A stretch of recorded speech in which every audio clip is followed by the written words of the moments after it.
Kabid Dokes Polda Jawa Timur Kombes Pol Dr. Erwin Zainul Hakim menyatakan penyebab kematian 132 korban tewas tragedi Stadion Kanjuruhan akibat gejala asfiksia. 132 korban jiwa meninggal selepas menonton laga Arema FC versus Persebaya di Stadion Kanjuruhan pada Sabtu 1 Oktober malam. Asfiksia sendiri adalah suatu kondisi ketika kadar oksigen dalam tubuh berkurang. Penyebab asfiksia bermacam-macam, mulai dari tersedak, paparan bahan kimia atau asap, hingga memiliki penyakit tertentu. Kondisi ini dapat menyebabkan hilangnya kesadaran, cedera otak, bahkan kematian.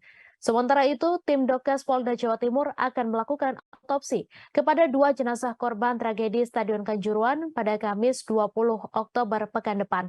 Sejauh ini sudah ada 2 keluarga yang bersedia dilakukan autopsi. Untuk pelaksanaan autopsi akan dilakukan oleh dokter yang ditunjuk oleh Persatuan Dokter Forensik. Menurut Erwin, penggalian fakta empiris mengenai penyebab kematian seseorang tidak hanya dilakukan dengan autopsi, namun bisa dengan cara lain. Seperti korban ke-132 yaitu Helen, yang penyebab kematiannya bisa dilihat dari rekam medis dan MRI. Erwin menyatakan keperluan autopsi bagi korban lain akan disesuaikan dengan permintaan pemimpin. Terakhir, Erwin menegaskan kepolisian juga telah memberikan bantuan penanganan medis kepada para korban.